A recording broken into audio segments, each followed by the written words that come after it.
Are you interested in building wealth through real estate, but you don't want to flip homes? You don't want to clean toilets. You don't want to be responsible for tenants and property managers and all of that jazz. Well, if that's the case, then today on this episode, you need to listen. I interviewed Seth Williams, who talks about land flipping and how he moved into the land business a number of years ago and how he's using technology to buy land and flip it nationally and driving a tremendous profits. And there are no tenants, there are no toilets, there are no management companies, and there are a lot of benefits that are available in this opportunity. So stay tuned, plug in, and let's dive in.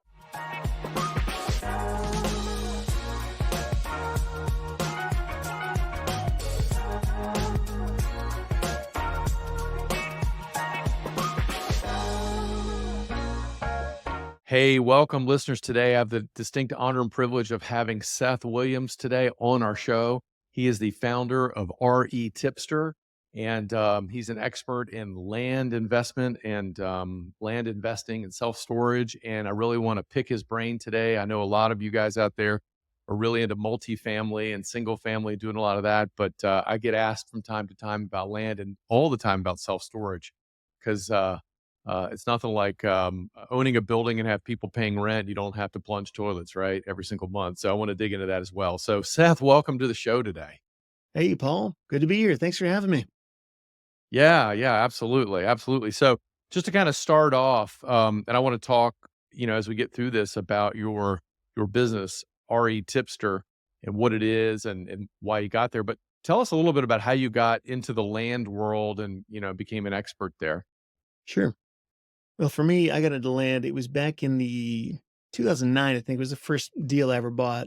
So it's been a while now, but it all started back when I was in college trying to figure out what to do with my life. And this would have been back in like 2005, 2006.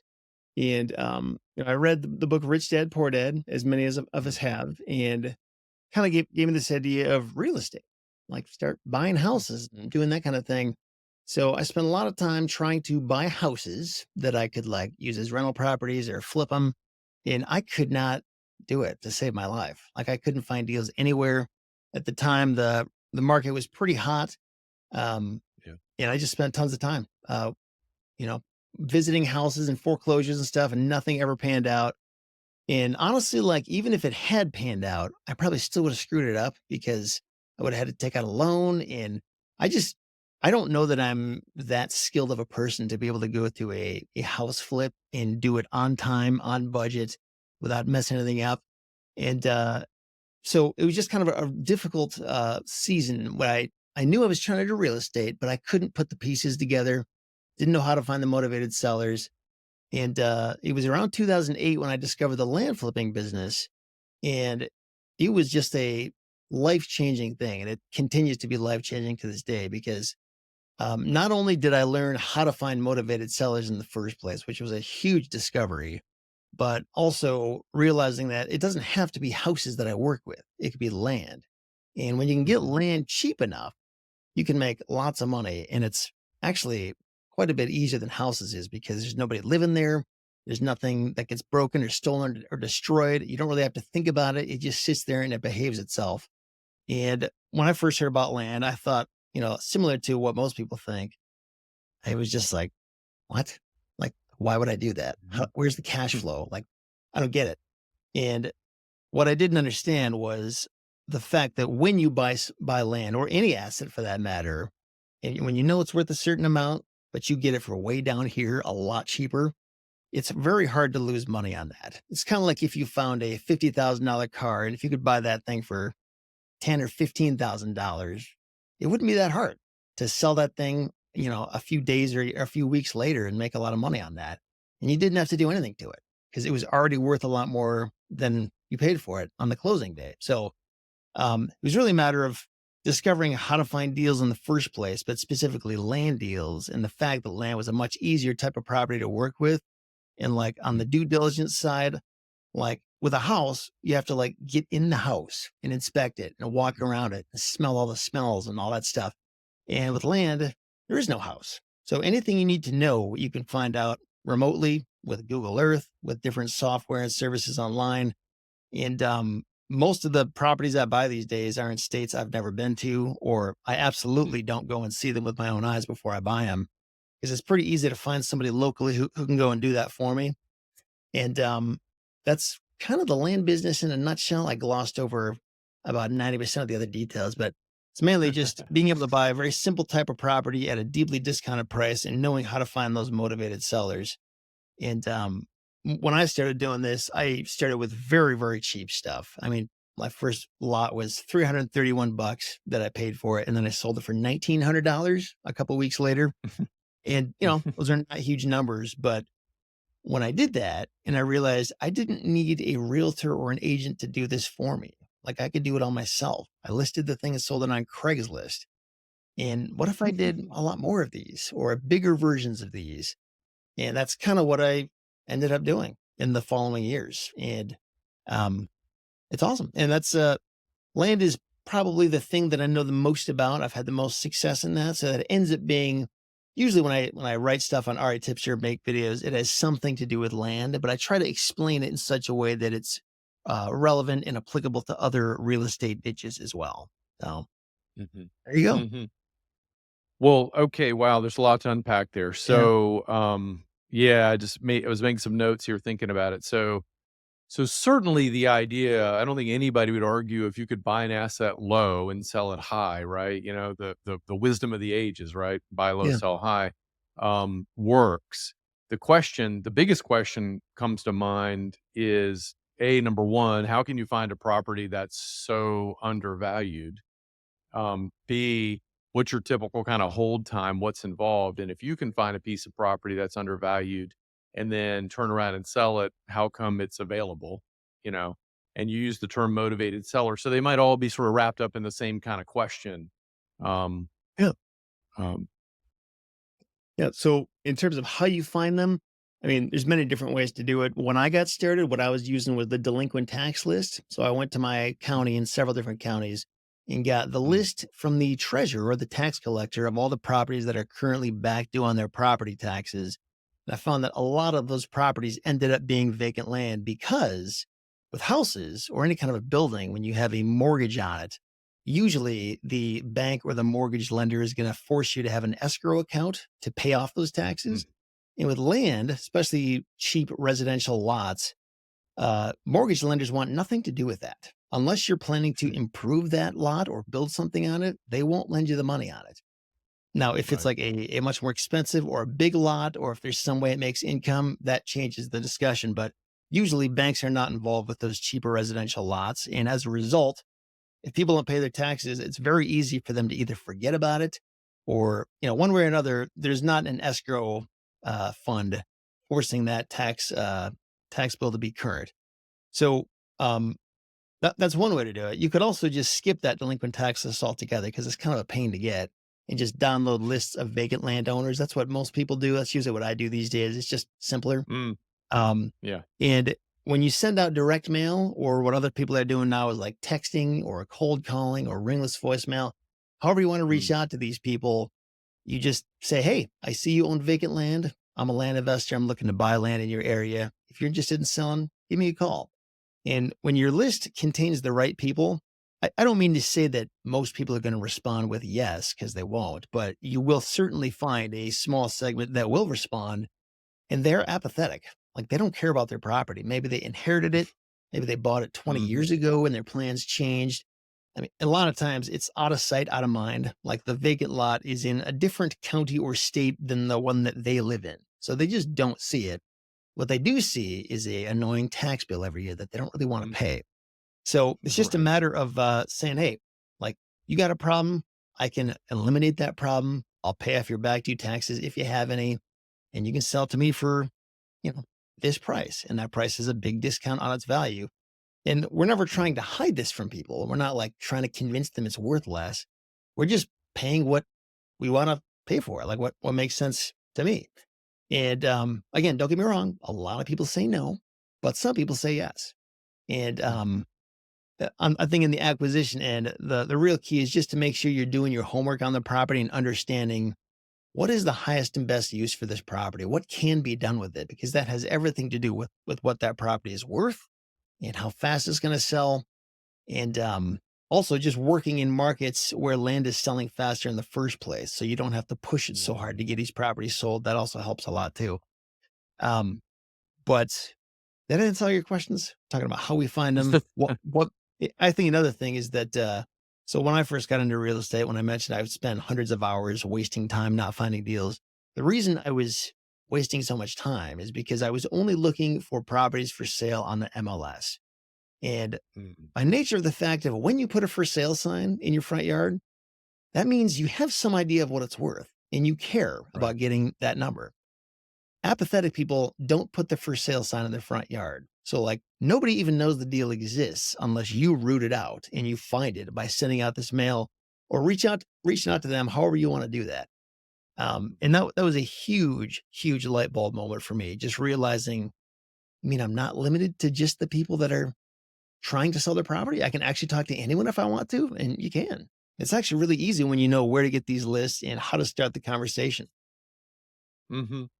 Well, that does make a lot of sense. I mean, from a standpoint, I've worked with a lot of um, clients that do some property flipping, and some at the sort of a high level, some just kind of on the lower ends. But one of the common themes, and I didn't realize this a few years ago, but I had the same question: how do you find these properties that are so undervalued? And it seems like the common answer was, it's a seller. You use the word apathetic, but it's either a crisis or an apathy.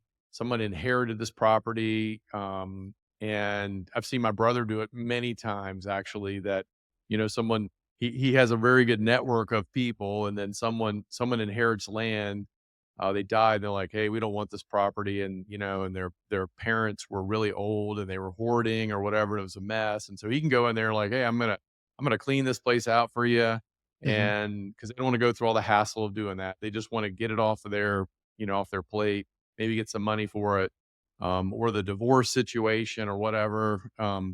And having owned land myself in a different state at one time, yeah, the tax bills come. I mean, all the time, and Mhm. it's like, okay, what are we gonna do with this?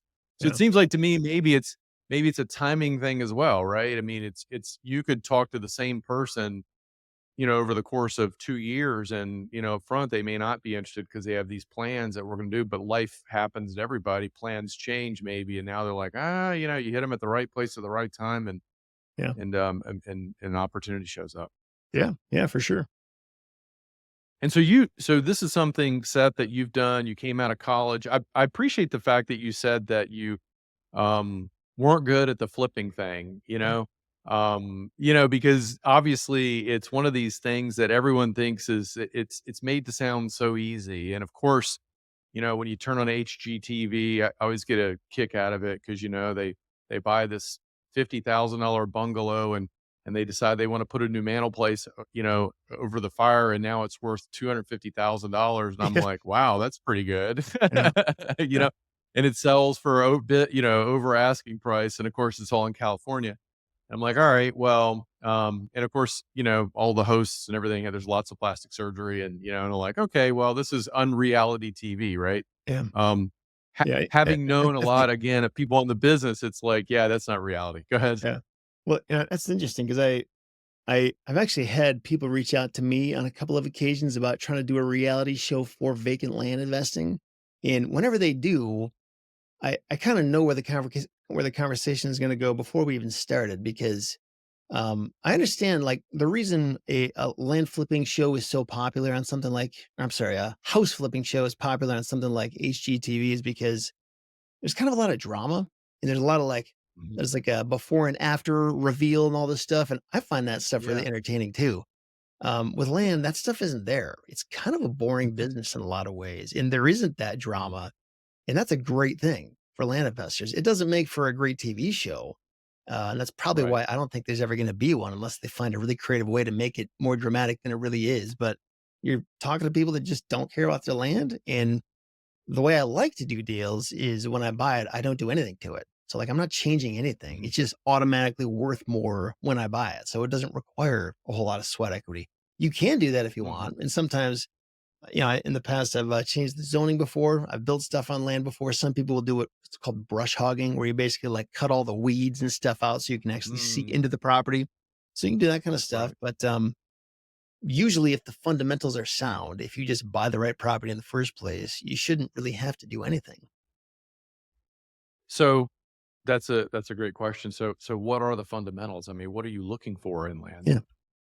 Yeah. Well, it starts with understanding what the property is worth. And this is one of the trickiest things about the land business that doesn't apply to houses and buildings. Because if you understand how an appraisal works for a house, there's usually three different approaches that the appraiser can choose from. They can do the income approach and figure out how much is this property making. We're going to come up with a value Mm, based on that, or the cost comparison. I'm sorry, the sales comparison approach, where you look at what did other similar houses sell for, or the cost approach, where you figure out if we had to rebuild this house from scratch today, what would that cost to rebuild this? Usually, appraisers will look at one or two of those three options, maybe all three. With land, though, the cost approach doesn't work because there's nothing on it. So there's no cost to rebuild anything. The income approach usually doesn't work because usually the vacant residential lot is not making money. So all you have to go by is the sales comparison approach by figuring out what did other similar vacant lots sell for in the area. Sometimes that's easy to do if it's like a residential infill lot and it's surrounded by 100 other similar infill lots. That's not that hard. But a lot of times, the vacant lot will be like one of a kind. There's literally nothing else like it in the area, like a 5 acre lot with rolling hills and a stream going through it and road frontage on one side. There just isn't anything else like that out there. So that leads you to wonder, how do I come up with this number now? And there are certainly ways to try to like get a ballpark valuation by looking at the closest comparables you can find that might be a different size, but maybe dividing them up on like a per acre value basis. But a lot of times mm, it's just an imperfect situation. And the best you can do is kind of guess at it. Even licensed appraisers will tell you, like, we don't really know what we're doing here. This is the best we can come up with. mm, So, um, and so the reason I'm talking so much about the value is because that determines what your offer price is, ultimately going to be. And depending on the value of that property, your offer price might be anywhere from like these days 30 to 50%, maybe higher if it's a super valuable property and if you're really confident you can sell the thing quickly. Or if you're going to like subdivide the property and make it worth a lot more, then you could maybe even offer 90 or 100%. And that's okay mm, because it's going to be worth a lot more when you subdivide it and resell the thing. So it's kind of just understanding, first of all, how do you find that value? And then once you have that number, how do you come up with an appropriate offer price based on what that value is? And the objective is your offer should be way lower than the full market value so that you have enough margin in there so that if you end up being wrong, say if you overestimated how much the thing was worth, it's still okay because you put a super low offer in there and you basically walked into it with a ton of equity on closing day. mhm. That makes sense? Okay, so you build that margin up front. I think the word that comes to mind when you're talking about that is the market's is sort of inefficient, right? So, whereas, the stock market, even the real estate market with you look at the single family and you talk about appraisal, it's really pretty easy to do valuations Hmm. of comparables.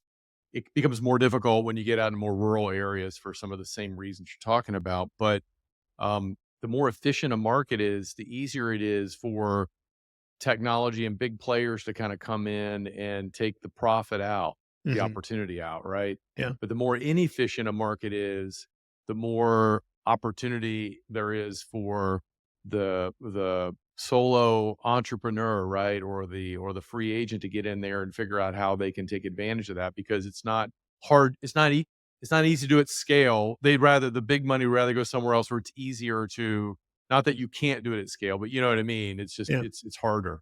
Yeah.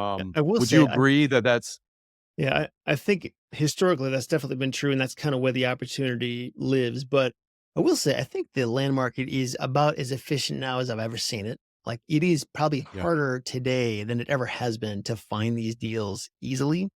It used to be I could send Mm, out a few hundred postcards and expect to walk away with at least one deal from that. Now it's more like a few thousand of those, and you might get a deal. mm, And yeah. I think what's going on is first of all, there's a lot more people doing this today than there were, what was it, 15 years ago when I first started doing this. So that's a big part of it, but also where the market is at right now. I mean, as you know, housing prices are way high, like double what they were a few years ago. And that's applying to land as well. And it's also, Mm, people are kind of, they're onto it. Like they understand that their land is not worthless. And it kind of depends on what market you're in and what kind of motivated seller you're talking to. But some markets are really hard to find these super cheap properties these days. Others, you can definitely mhm, find them, but then you'll have to wait a little bit longer to sell them. So we're kind of in this world now where people are having to use different marketing mediums. It used to be every land investor just used direct mail and that's it. And now people are right. trying to hit motivated sellers from all these different angles. And I think the people that I see that are really doing well these days, even in the midst of this higher competition, is they're changing up the recipe in some way. Like they're not just doing the Mm, same old thing that worked 10 years ago. They're coming to the table with some kind of different value proposition. Maybe they're willing to offer mm, more because they're planning to improve it in some way. Or maybe they're going to mhm, buy up 20 properties from the seller at once and get a good deal that way. So I think if anybody's getting into this now, it's just worth being aware. It's harder than it used to be, but it's still doable as long as you're willing to come to the table and be creative and have some different solutions than the average land flipper is going to have. mhm, mhm, okay. Yeah, well, I think that's pretty much true with anything across the board, Yeah, as time goes on, we talk about efficiency, inefficiency, the internet and technology and information has made things much more readily available as well, yeah, and you talk about you're not most of your deals aren't even in your backyard, right? They're across the country. yeah, So, that might not have been possible, years and years ago. Um Talk about financing on that because, being in the finance world, people ask me periodically, "Hey, can we finance land?" And you made a comment earlier. Generally, the answer is yes if you're gonna build something on it and we have a timeline. But if you just wanna buy land and hold on to it, it's nobody really wants to finance that, yeah, generally speaking. yeah, yeah. And I think the reason for that, it comes back to this trickiness of valuing land. The fact that Mhm, appraisers hardly even understand what they're doing with it. And when you look at a bank's perspective, it matters a lot, the value of their collateral and that they understand what that's worth. And if they don't really understand what it's worth, it just kind of puts a lot of question marks in the equation that they don't like to see. And as someone who used to work in the banking industry, like I get it. Like I wouldn't really want to either unless I was a land specialist and I understood land really well. And most banks are not mhm, that. So because of that, there's actually this new little sub industry that's been created in the land flipping space where there's probably like 20 or 30 land funders out there now who say if you mm, want to buy a piece of land and you want to flip it and a bank won't finance it, which is very common, these funders will come in and they'll pay for everything. They'll buy the whole thing for you. They'll put the title in their name usually, and then when the thing sells, they will split the profits 50-50. So the funder gets half of the profit and the mm, operator, the person that found the deal, they get the other half of the profit. And that is something that did not exist when I got into this. And it's kind of it's interesting. I actually think it's pretty fascinating. I'm trying to do some of these deals myself as a funder because when you think about the uncertainty of a land deal and that difficulty in understanding the value, it helps to have more than one person looking at it, not just the operator, mhm, but the funder too, or maybe even a right, couple different funders. And that way, like everybody can kind of get on the same page. They can help support each other's assumptions and that kind of thing. Even if everybody ends up being wrong about what they thought the value was, at least they were working together on that. They weren't just being foolish and just going at it alone. So that's kind yeah, of an interesting thing that's been happening in the financing space for land in terms of buying it. mhm, Another thing people are doing is they're buying land with seller financing. So the seller mhm, will just agree to accept payments over the course of a year or a few years, and that ends up being fine because the land flipper is just trying to flip the thing fast anyway. Like their plan is to have the thing mhm, sold in 3 to 6 months. So it's not really a big deal to them. And there are some banks that will finance this stuff, but it's usually going to be the smaller community banks. And again, they're going to want to see some kind of plan, whether you're planning to mhm, subdivide it or something. Like it's going to be worth a yeah. lot more when you're done with it, and they'll be able to understand that valuation with some actual clear data. Right, right. Yeah, for sure.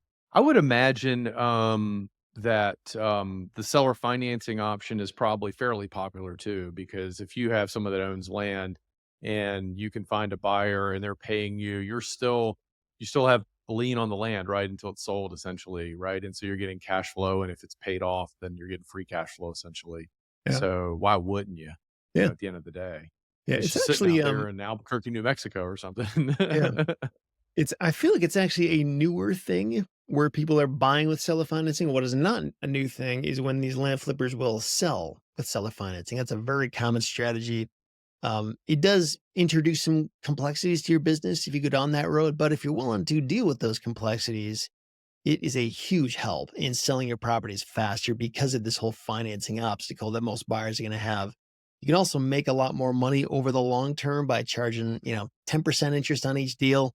um, the only real drawback is that it takes longer to get your money.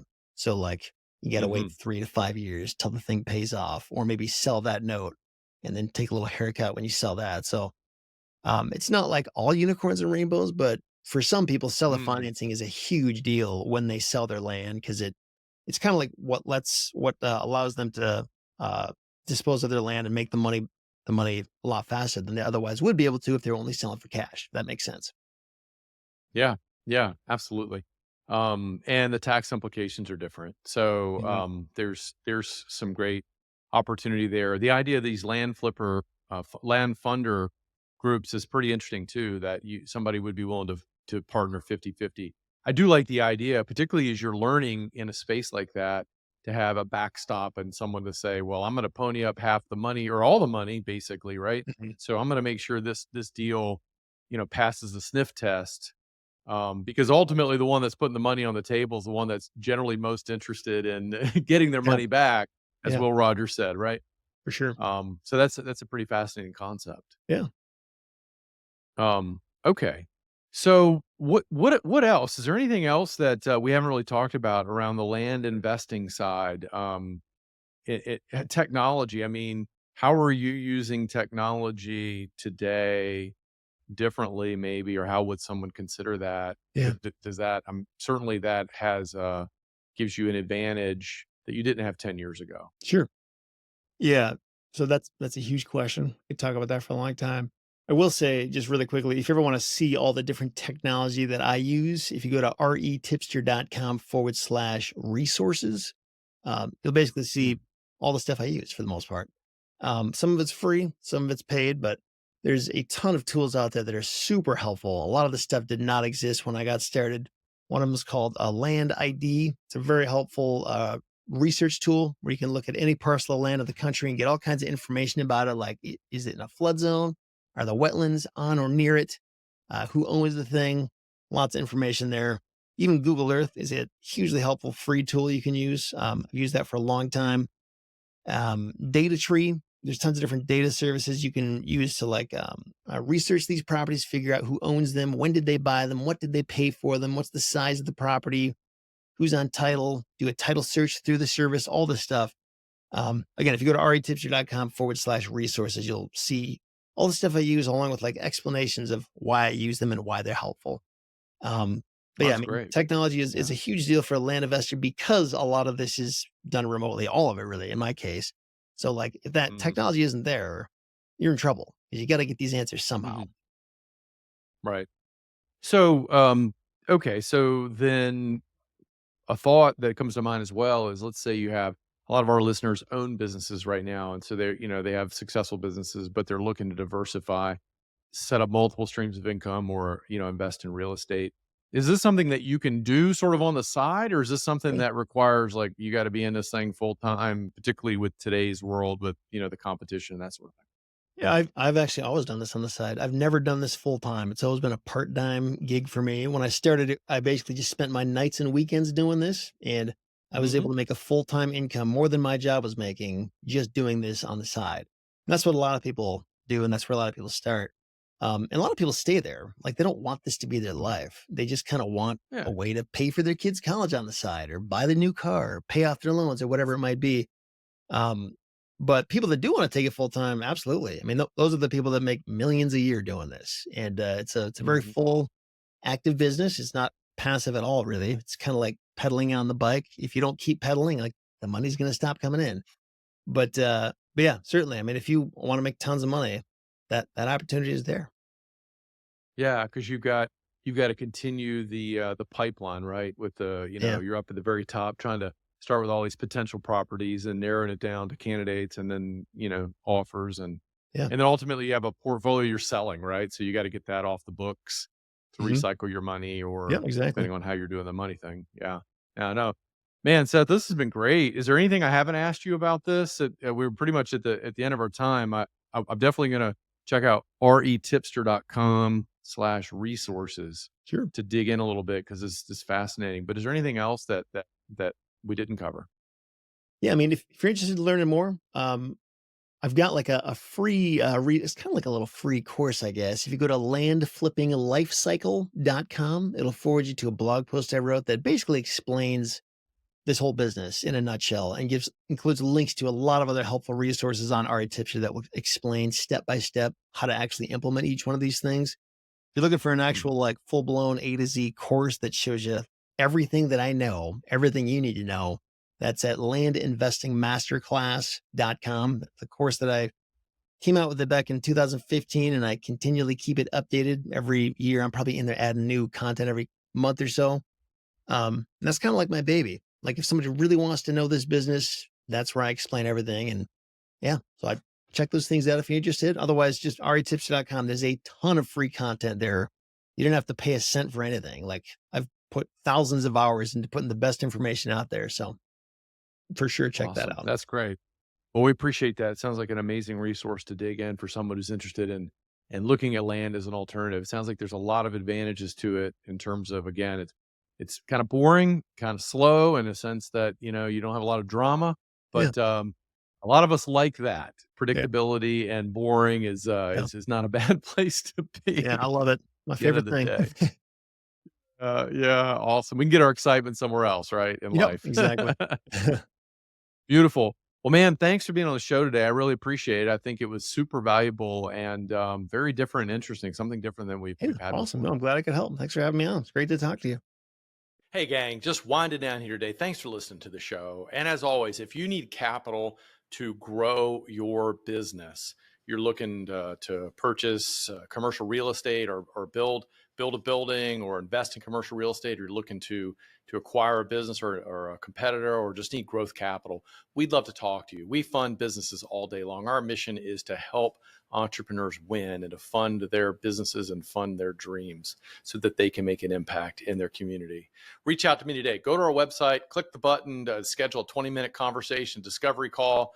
We'll have a quick conversation, see if there's a need, see if there's a fit, and we can take it from there. The website is VPC, Victor Paul Charlie .capital. That's VPC .capital. All right, there's no .com on that. It's VPC .capital. As always, keep crushing it and hope to see you soon around here. Take care.